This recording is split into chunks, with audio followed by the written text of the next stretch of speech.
বন্ধুরা, কেমন আছো সবাই? আজ আবারও তোমাদের সামনে নতুন রূপে চলে আসলাম। আজ তোমাদের শোনাবো পাশের বাসার এক দেবরের সাথে আমি কিভাবে খেলেছিলাম সেই কাহিনী। অমিনেশ রায় একজন ইঞ্জিনিয়ার ও একটি মাল্টিন্যাশনাল কোম্পানিতে কর্মরত। বয়স 27-28 হবে হয়তো। বন্ধুরা, তোমাদের বলে রাখা ভালো, অনিমেষ প্রচন্ড কামুক প্রকৃতির একটি ছেলে, আর ওর প্রধান দুর্বলতা হচ্ছে বিবাহিত মহিলারা।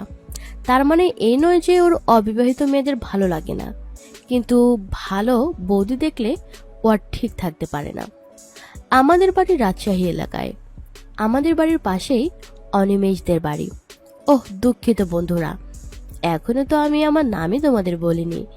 আমার নাম মিতালি রায়। আমার বয়স ওই 34 কিংবা 35 হবে।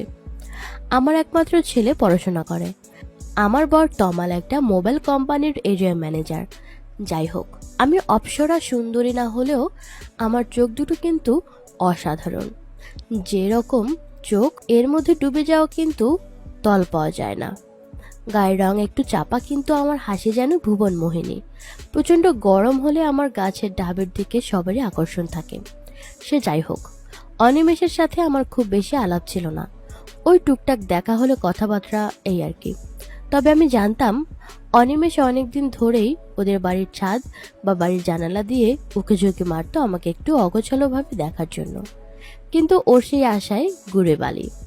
আমি বাড়িতে সবসময় ফুল স্লিভ হাউস কোট পরে থাকতাম, তাই ও মন ভরে দেখার কোনো সুযোগ পেত না। একদিন সকালে অফিস যাওয়ার জন্য অনিমেষ রেডি হচ্ছিল। সেই সময় ওর মা ওকে বলল, তোকে বলতে ভুলে গেছি, আজকে আধার কার্ডের জন্য যেতে হবে সকাল 9টা থেকে বিকেল 5টার মধ্যে। তোর একটু দেরি করে অফিসে গেলে হয় না? অনিমেষ বলল,